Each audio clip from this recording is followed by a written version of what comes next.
OPS का 10 दिनों का वादा कर 2 महीनों में भी पूरा नहीं कर पाई कांग्रेस सरकार। लोहड़ी वाले दिन लागू होने का हुआ था ऐलान, नहीं मिल पाया अभी भी ओपीएस का लाभ। जनवरी के वेतन से भी कट गया एनपीएस का शेयर, ओपीएस अभी भी नजर आ रही है दूर।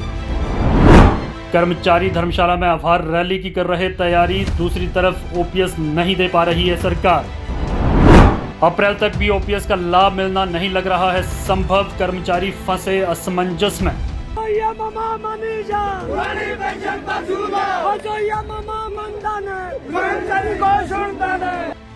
तकरीबन 1,36,000 के करीब ये सरकारी कर्मचारी हैं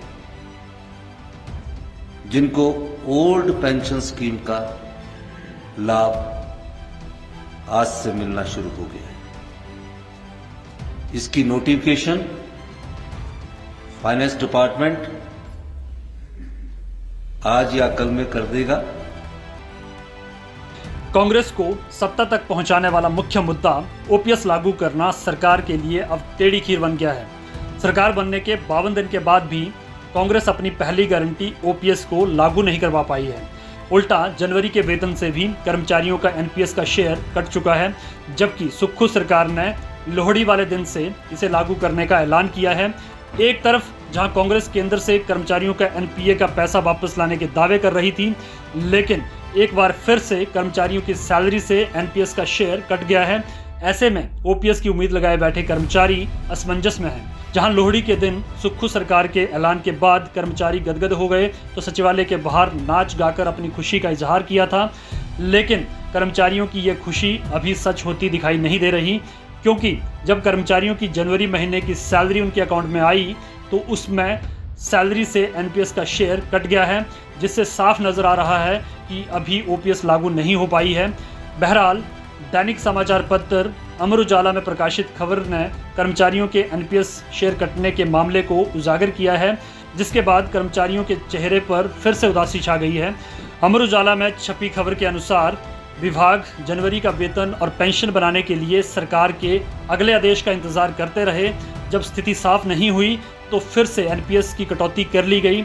हालांकि मुख्य सचिव ओपीएस लागू होने से पहले ये कह रहे थे कि सरकार के पास इसे लागू करने के ए और बी प्लान दोनों हैं। ये प्लान कब लागू होने हैं इसको लेकर संशय बना हुआ है।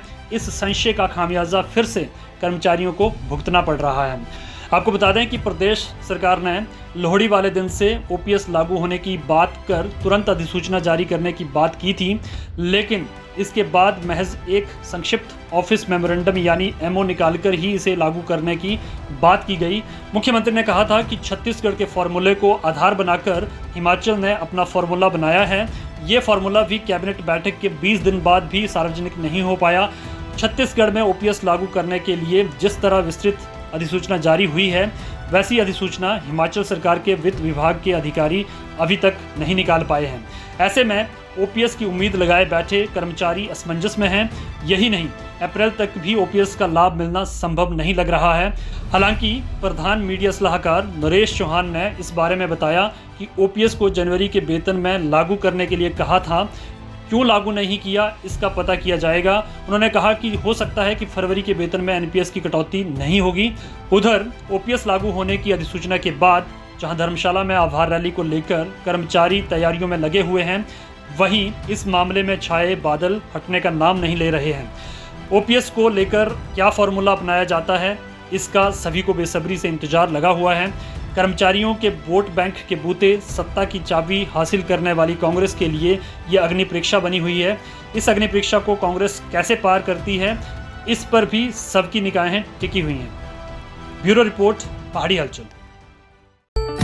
CS mentors IAS academy, IAS, HAS और नायब तहसीलदार एग्जाम की कोचिंग के लिए चंडीगढ़ का बेस्ट कोचिंग इंस्टीट्यूट।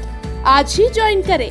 कॉल करें 8822299444 पर।